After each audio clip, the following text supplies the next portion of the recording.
Aquaman allows me to make a world creation film. It's a fantasy world. So literally everything has to be made up. From James, it's one of the most exciting parts of the process. It's challenging because you're designing a whole different world that we've never seen before, and you're doing it from scratch.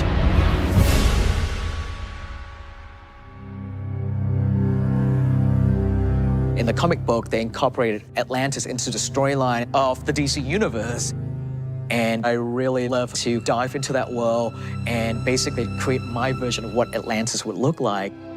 And so to do that, I have to go further back, give it backstory. And some of it I pulled from the mythology and legends that we're familiar with, but other things I get to kind of create my own. Our Atlantis is a civilization that has been around for a long time. They're way more advanced than everyone else was at that time, thousands of years ago. And so I went and talked with my production designer, Beall and just designed the world with him. Me and James, we wanted to make a neoclassic culture that was on the verge of like digital technology, because they weren't like a primitive culture that went underwater. They're already pretty advanced. But the thing they invented gave them power to live underwater. One of the things I really wanted to jump into early on is just getting the aesthetic correct. And we have an amazing army of concept designers and artists who are so brilliant in what they do, and just bring them on board early on and just talking to them about the look, the style, and the kind of flavor that I'm going on for the world. I'm a very hands-on designer. I love drawing myself. And so I'll kind of get in there, be behind their shoulders and kind of go, oh, what about, if we draw the trident more like this? Maybe just skinny up. It might look better, right? It look more dangerous if it's more pointy. That's just the process that I love, drawing and designing this incredibly vivid and lush world. Hey, James Wan, ladies and gentlemen. Those early days of us sitting in a room with a bunch of artists and James just coming up with, what about this? And what if this is the way the city worked? It was really exciting. The Royal Guards are only in the Royal Palace, right? Or anything related like the Colosseum, but we don't see them outside of that. We don't ever see them in battles or anywhere else. As a director, I try to put myself in the shoe of an Atlantean and go, what is a day in the life of an Atlantean look like? How do they eat? How do they sleep? How do they use the bathroom? And so you have to think about all that stuff, and all that stuff then affects, the world that you're trying to create. Here in the surface world, we built things out of materials such as brick, wood, metal. They don't necessarily have that down there. And so we're trying to pull a lot of influences from the ocean. The idea that maybe their buildings are very much like coral, that they're grown, perhaps, right? And how does that work? And is it a living thing that they live inside? Is the building just glowing with bioluminescent glow? They're so deep down that sunlight doesn't penetrate the ocean at that depth. So what provides the light source? That's the kind of stuff that we have to really dig deep into. The development on this movie was a huge effort. It was just amazing the amount of stuff that came out of James's mind. This part here, when it's like this, it blocks the point of impact.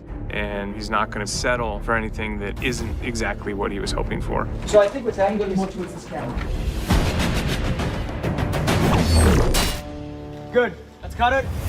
Going to this, I knew that it would be super visual effects heavy. And I don't think there is one frame in this movie that isn't touched by visual effects in some ways.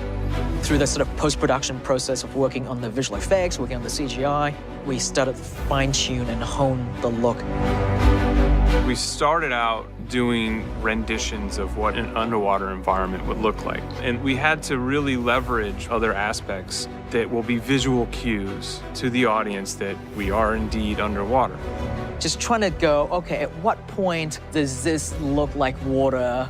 And one of the things we found through our discovery process is we constantly need just particles floating particulates. So we always have this particulate in our water volume. And you'll notice that as the characters move through the water volumes, that particulate moves around them and it moves with them. That really helped to remind the audience that they're underwater. And of course, the flowing hair really helps that. one of the most important visual cues for underwater was what we did with the hair. I mean, we knew going into this that the hair was going to be difficult, but I don't think anyone appreciated how difficult it was going to be. In an underwater environment, all the hair just sort of tends to do its own thing, and this created for incredible computational hurdles to overcome. ILM actually rewrote their software trying to design this. I mean, there's over 500 shots in the movie where we had to add hair to our characters.